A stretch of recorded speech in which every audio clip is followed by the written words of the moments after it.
this edition, we look at the lifestyle of Welcome Nkita, South Africa's first IBF world champion.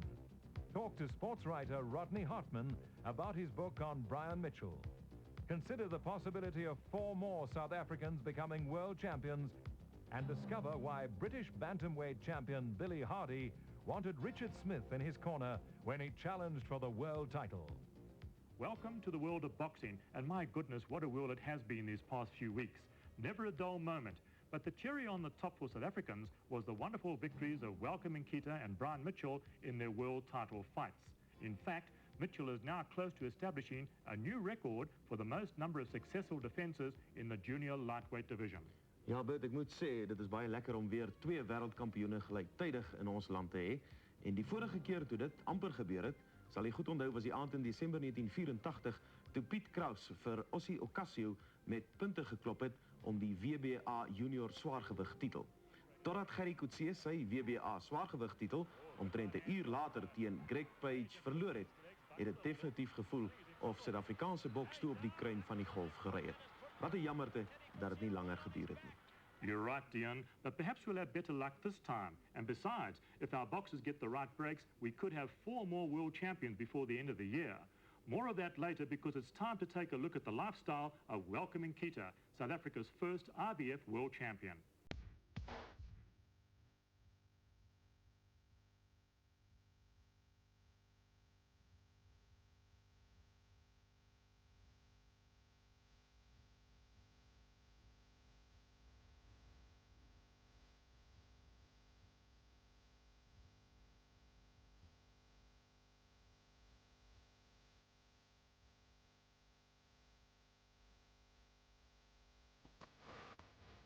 Sea and sand, books and music, linen and leather, all have a place in the exciting world of South Africa's first IBF champion. I'm from a poor family, not a very rich family. I got a family of 8, 4 boys and 4 girls. As you can see, it's such a big family. That's all. I'm from East London, a place called East London, where I was born, in Downton Village. We moved from East London to Tanzania. I was a soccer player then. Then when we moved here to Tanzania, the fields were too far, the playgrounds, and I knew nobody would play soccer right here, as I was new to the place. Then I started schooling at Luzuko High School, in the 7th school in Zone 11. And when I was there was no soccer. The soccer was not played. The only rugby they played. But in the 7th year, that was, I think it was 1980, 81, introduced boxing. Then I started playing boxing there, not locally, just the school. And I took it as just a part-time sport. Welcome Nkita, the young man from Yamakika High School who always dreamed of becoming a lawyer, is today the IBF World Junior Featherweight Champion and the toast of trouble-torn Miditsani Township in the Ciskei.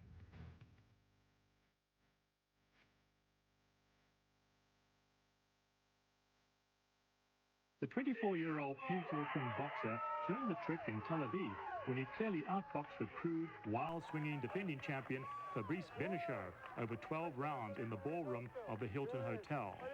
Benichot had planned this first world title fight in Israel as a celebration, almost a kind of spiritual homecoming. But he left the ring bitterly unhappy and frustrated man.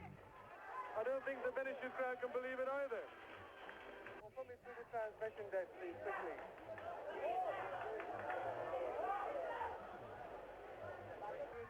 Well, Benichot, he's a good guy. He's a sportsman. I didn't thought he would be what he was before the fight and after the fight. Before the fight, when we were in the interview, the press conference was going to be held at the hotel where I was staying. Then he was staying in another hotel. When the press conference started, he told my promoter that he would not like to shake my hands because I don't know why he would not like to shake my hands. He said he would like to shake my hands after the fight, but not before the fight, not at that time. But during the preface goes on. He changed his mind. He shook my hand and we had A little talk, just a little nice talk.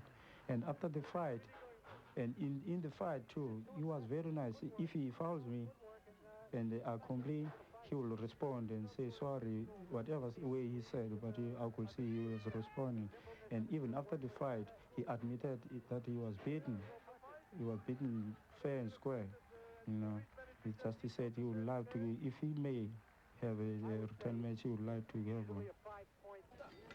Now unbeaten in 26 fights, Nkita is only the second black South African to win a world boxing title.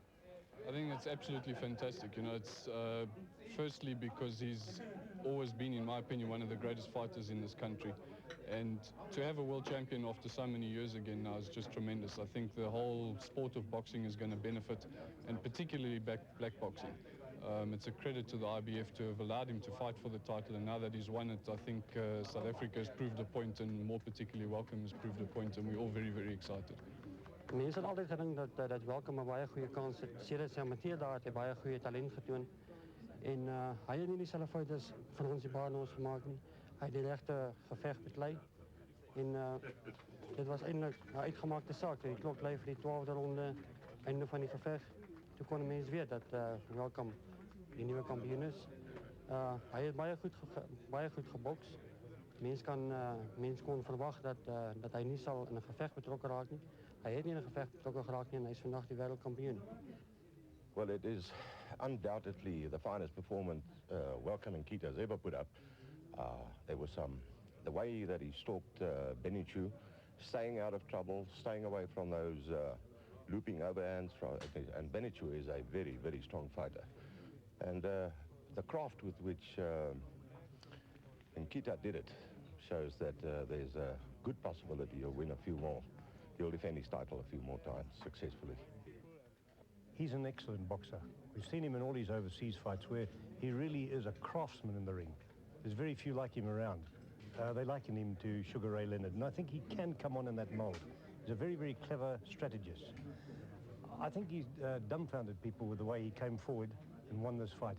But we knew that the champion was just a wild slugger, and if he boxed the right fight, move in, move out, he had it in the bag. And that's exactly what he did. I think he won it pretty comfortably. I mean, when I came back now from America, I find a lot of changes back home. And Welcome has found a lot of changes.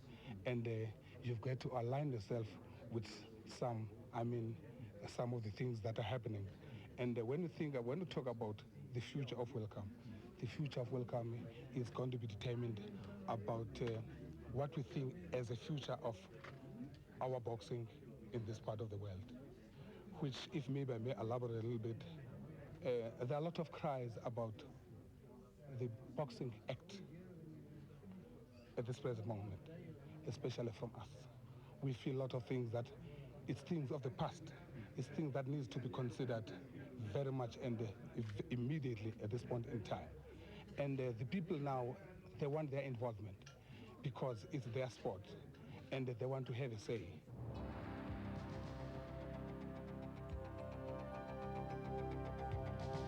Perhaps where Nkita scored over other South Africans who have challenged for world titles was by training for the Benishow fight in the Kronk Gym in Detroit. The benefit he gained by working with men like Emmanuel Stewart, Luther Burgess and his own manager-trainer, Zamasi Manguni, was invaluable.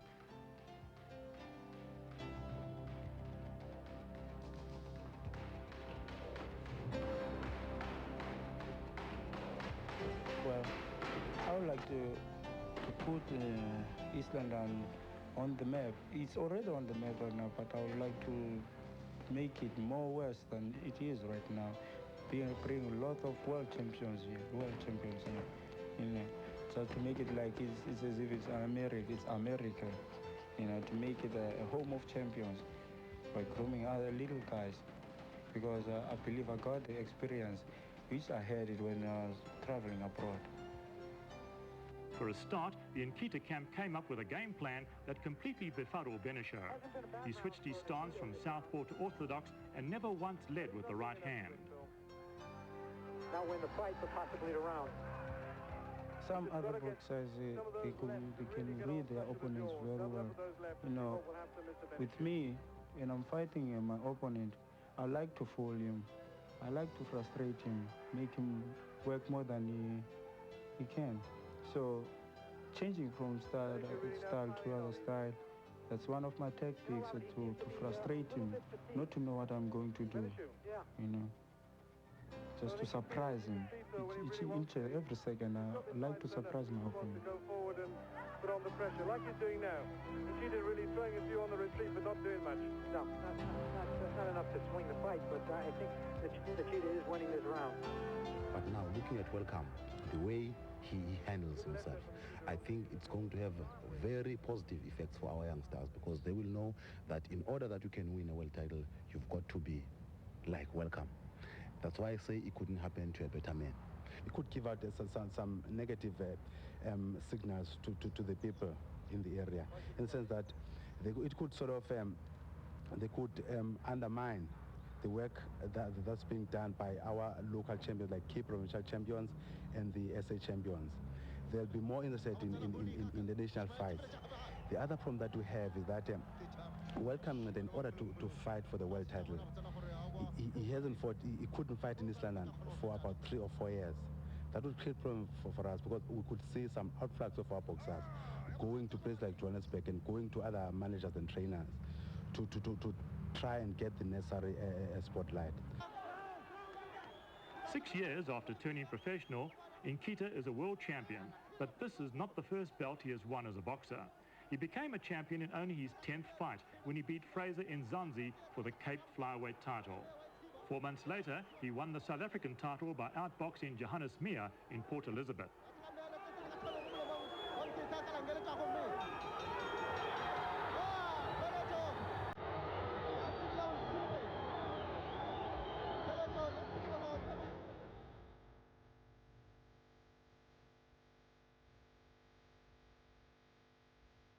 Shortly afterward, Nkita caught the eye of American promoter Cedric Kushner, and with the backing of Square Ring Golden Gloves, began traveling far and wide for fights. The South African has boxed in Hartford and Orlando in the United States, Panama City, Syracuse in Sicily, Crotone in Italy, and Tel Aviv in Israel. Welcome still lives at home, sharing a house in Maditsani with his mother. No car stands in the driveway, and there are few signs of affluence, but Welcome's trophies are all proudly displayed.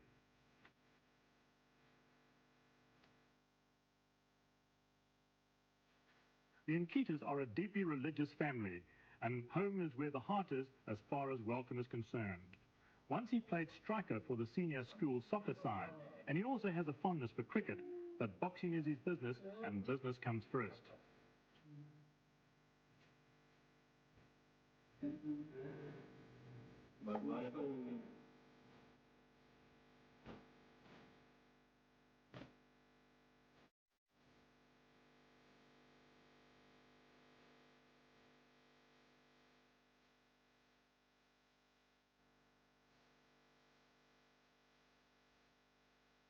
Terwyl Welcome Nkita slegs die tweede swart bokser is wat 'n wêreldtitel inpalm, jy sal onthou dat Pieter Matabola die eerste een was, wag topboksers soos Dingaan Tubela, Nika Khumalo, Sugarboy Malinga en Vuyani Nene in die tou op hulle kans.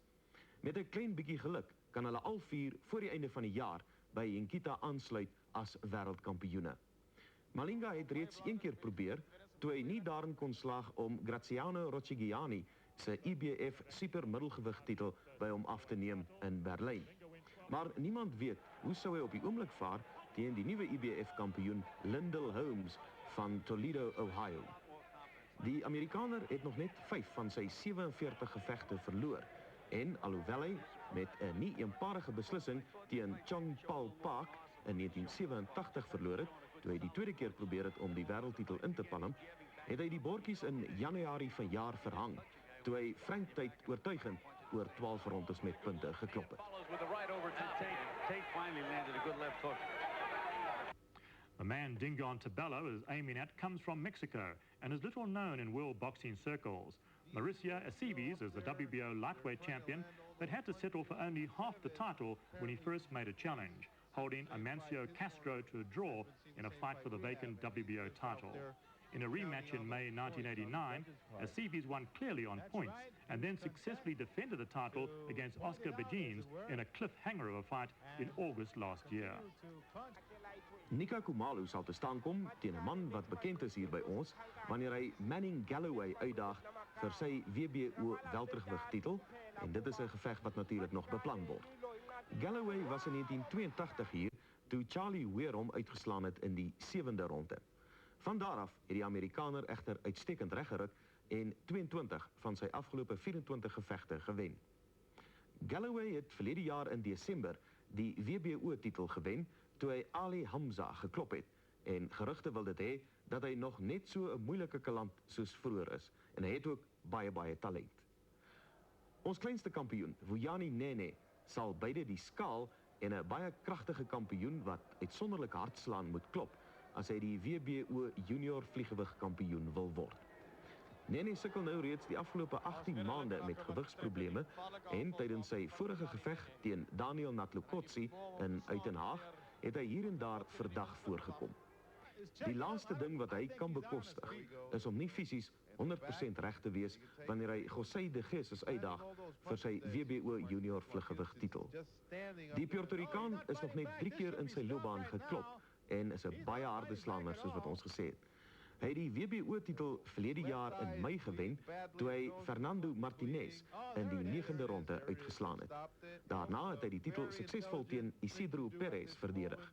Voorwaar 'n harde neut om te krag. Problems occur before because of the situation. There we have the new corner, the new WBO flyweight title championship of the world, Caguitas de Jesus.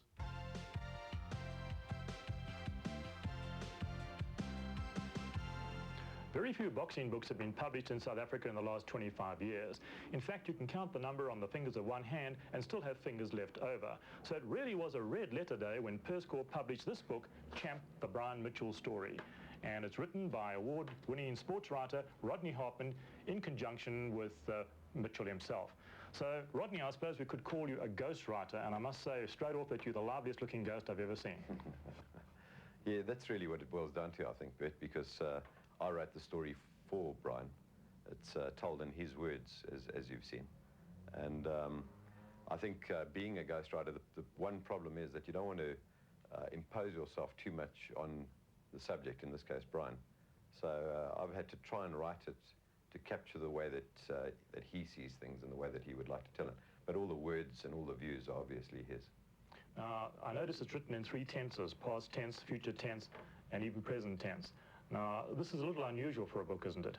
Yeah, what we try to do is we try to not make it too staid by staying in the past reported tense all the time, where Brian tells his story as it was, yesterday. We've tried to make it a little bit more lively by reverting to what I think they call the historical present, right, where you go into the present tense, and that's a bit tricky because you've got to try and balance it without making the whole book sound like it's happening immediately.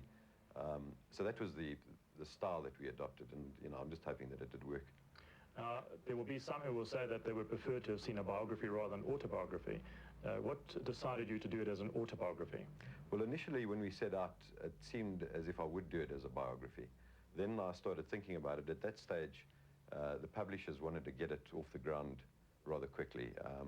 We wanted to get it out while Brian was still active and while he was still winning, obviously.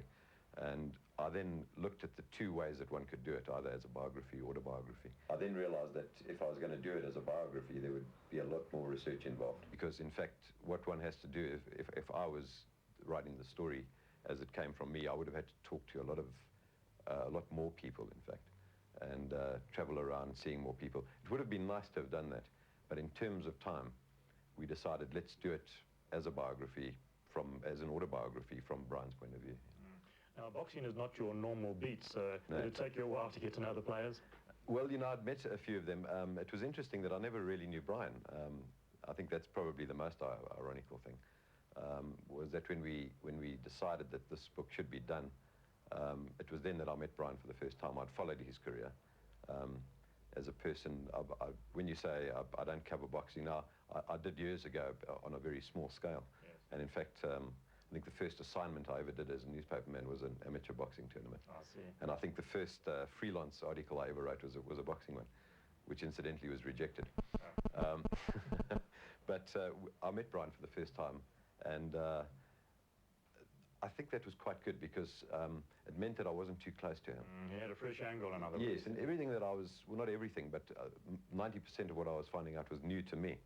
And I figured that it would be new to most of the people out in the street. Right. So that for me was good because I was then writing it from a totally fresh approach. I noticed one of the chapters in this book is called The Ultimate Road Warrior, which rather sums up Brian's career, I think, exceptionally well. Have you ever been on any of the road trips with Brian? Yes, well, I was lucky during the course of writing the book that I went with him to the south of Italy for the first Jackie Beard fight. At that stage, we were running into trouble in terms of writing the book because I wasn't seeing enough of him as I needed to. He was traveling around the world. He'd got himself an American trainer, American agent, and he was spending time in the States. And I wasn't seeing him as much as I would like to have seen him. And so it was suggested to me that maybe I should join him for a while, and of course I was delighted to do that. So we went to Italy, and I spent a week with him before the Beard fight, and as it turned out, that was some fight to be at, where he, I think, came quite close to losing his title if the referee had decided the other way. You know. What were your impressions of the hardships of a road trip? I mean, Brian's done so many. I mean, this was your first. Yeah, I think it was probably harder for me than it was for him. You know, he was used to this sort of thing. Although he still bemoaned the fact that he was holed up in a hotel room, and it was quite pleasant in Italy at that time. It was summer, and everybody was out on the beach, but he was stuck in his room. So I was then able to pick up the atmosphere of what it was like to be on the road. It was interesting for me, from a personal point of view, to meet the other players in the game, the Americans, and some of the big name guys who popped in, and it gave me a whole new perspective, and it was very important that I did that trip. The people you met, obviously, as you say, gave you impressions of the other side, as it were. Now, that was a highly controversial fight, and I know there's been a lot of versions. Now, you were at ringside. What was your version? Well, I was sitting, incidentally, right next to the Beard corner, and things were said during the course of the fight by the Beard corner, which Brian picked up on, and you know, he said, for example, that he heard them saying, "Hit him with a head," and I honestly can vouch for that because I was sitting right next to their corner and I heard it. I heard other things too that they were saying to hype Beard up, which were very anti-Mitchell, and it was difficult, in fact, to see what was going on inside. But I think, me being not a great expert on this, from what I was hearing coming from them and then seeing the results on Brian's face, I figured that that's exactly what they were doing. He was following instructions. Right, yeah. Was there much hostility towards Brian? I mean, fighting in a strange country, in a strange place? I didn't see it from the Italian people at all. In fact, they really welcomed him. I think he'd been, you know, he'd had 2 fights in Sicily already, and we were in Crotone, it's quite close to Sicily, and he was something of a local hero down there, you know. But there was definitely animosity from the Americans, no doubt. Yeah. Now, of course, perhaps the one thing that's lacking in this book is that because it's an autobiography, you haven't been able to assess Brian's position in world boxing. Right. He couldn't very well do it himself. Right, yeah. I think that was obviously the thing that would have come into a biography. You know, we would have had to get a lot of people's views, and maybe I would have given my view by that stage. Brian doesn't actually go into it in the book, other than to say that he would like to fight people like Azuma Nelson, and he would have liked to have fought Tony Lopez for the IBF or for the unification bout. Yes. But I mean, personally, I'm probably a bit biased, but Bert, you know, what I've seen of him and what I've seen on television of the other fighters, he must be right up there. You know? I'm sure he is. Yeah. Thank you very much indeed for your time, Rodney, and I wish you every success with the book. Thanks very much, Bert.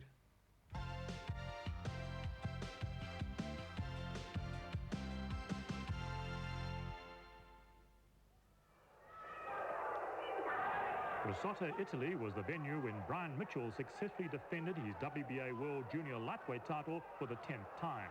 And the way in which Mitchell cleverly outboxed Jackie Beard over 12 rounds augurs well for his future as a champion in this division. Bert was so disillusioned he wanted to quit at the end of the 9th round, but his corner insisted that he continue. The decision in favour of Mitchell was a mere formality. Dat hij voor Mitchell afdrukt. In het ogenblik is het die bokser wat te laag bukt en in het volgende ogenblik is het die andere bokser wat die in afdrukt. Joey Jacobs en John Dougherty het in diezelfde gewigsafdeling gebokst, maar vir 'n ander titel.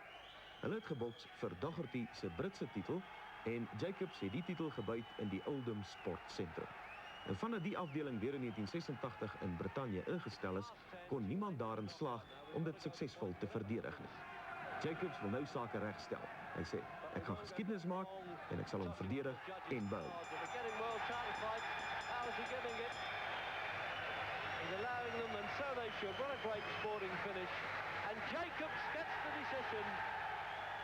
Over in Atlantic City, Jeff Hardy, the Australian holder of the WBC light heavyweight title, was involved in yet another ring war when he retained the title by stopping Nestor Giovannini in 56 seconds of the 11th round.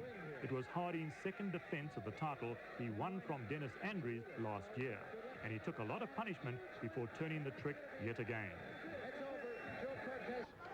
Vir Andrews, die vorige WBC ligswaargewig kampioen, was daar darm 'n bietjie kompensasie na die verloor van sy ligswaargewig gordel toe hy die WBC interkontinentale Amerikaanse titel gewen het, toe hy die Braziliaanse kampioen Clarice Mundo Silva in die 7de ronde in Auburn Hills uitgeslaan het. Silva het basies geen teestand gebied vir Andrews nie en Dennis is nou weer op soek na die wêreldtitel. Former WBC junior flyweight champion Newell Lee of Korea won the hearts of his countrymen when he beat Jesus Rajas of Venezuela on a split decision to become the new WBC flyweight champion. Erkenning is iets waarna elkeen wat betrokke is by boks streef. En dit het na die kant van die Suid-Afrikaanse afrigter Richard Smith toegekom toe die Britse kapokgewig kampioen Billy Hardy omgenooi het om in sy hoek te wees tydens sy geveg teen Orlando Canizales. Dit was vir die IBF wêreldtitel in Engeland afgelope Februarie. Hardy het nie net baie amper die titel by Canizales afgeneem nie, hy gee ook alle eer aan Smith as die hoofbeplanner. Blewett was daar om met die manne te praat. Well, here we are in Richard Smith's downtown Johannesburg gymnasium, and we have the opportunity of speaking with British bantamweight champion Billy Hardy. Billy, whose idea was it for you to have Richard Smith in your corner when you challenged for the World Bantamweight title? Well, it was actually my idea. I was here training in June last year for my title defence against Brian Holmes, which I successfully knocked him out in the first round. So I thought for the biggest fight of my life, I'd have the best tuition, the best coach, and for me it was Richard Smith. And do you regret the decision in any way? No, I don't regret the decision because I'm here now. I'm back training again for my return match with Orlando Canizales, which hopefully will take place in September. So now we're building up towards that. I understand that you came very close to winning the title. Yeah, a lot of people saw throughout the world, and they know my capabilities now. I lost on a split decision, but a lot of people who've seen the video and seen the fight thought I actually won. And myself, in my heart, I know I'm the champion. Now, it's a little unusual to have a South African trainer in your corner. What was the reaction back in Britain when you made that decision? There's no reaction whatsoever. We're sportsmen and politics is politics. The people back home, they took to Richard like a brother, and everything worked out well. Thank you very much indeed, Billy. Thank you, Bert. Richard, it must have been an honour for you to be asked by a British boxer to serve in his corner in a World Championship fight. It's an exceptional honour, and it was a surprise and a shock. And after a while, when I sat back and had actually took it in, I realized I was taking a major step not only in my boxing career, but in the career of a foreign fighter, a British bantamweight champion.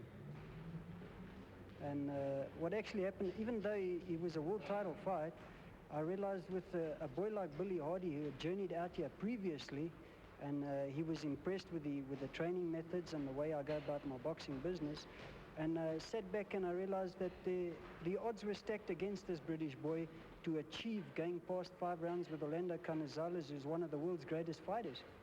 And I thought, well, if this man had the courage to travel all these miles to ask me, I'd certainly see it through to the end. A former boxer himself, he challenged Simon Skosana unsuccessfully for the South African bantamweight title. Smith has travelled far and wide as a trainer. What's more, he believes the standard of training in South Africa is comparable to any he has seen elsewhere in the world. And nor is Richard Smith alone in this belief. Others also share his opinion. Well, that proves that one thing, that South African trainers are really getting recognition around the world. At least now, it really shows that we can also hold our own against world trainers. Well, I coached him, so it must be great. I trained him. He's a fantastic guy. God bless him. I'm glad he's done well as a trainer.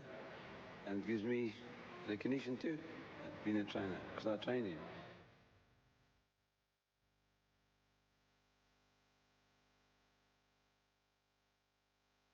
World heavyweight champion Buster Douglas will join boxing greats and former champions Muhammad Ali and Joe Frazier in the boxing segment of Night of 100 Stars, a musical spectacular which has been produced at the Radio City Music Hall in New York by Alex Cohen on May the 5th.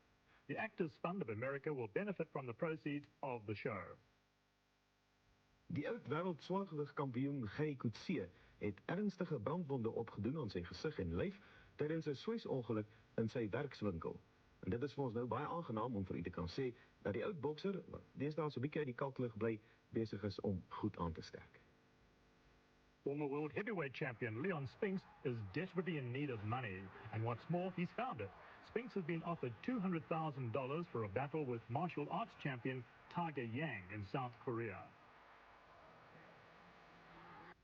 Die lewensgrote bronsstandbeeld van Sylvester Stallone, wat in die Rocky rolprente gebruik is terug op sy aanvanklike staanplek by die ingang van die Spectrum Arena in Philadelphia. En intussen hoor ons dat die rolprent Rocky 5 binnekort uitgereik word. And talking about movies, American actor Telly Savalas will play the role of Los Angeles promoter George Parnassus in an Australian made-for-television movie, Rose Against the Odds. The story of Lionel Rose, the Aborigine who became world bantamweight champion by upsetting Fighting Harada in Japan.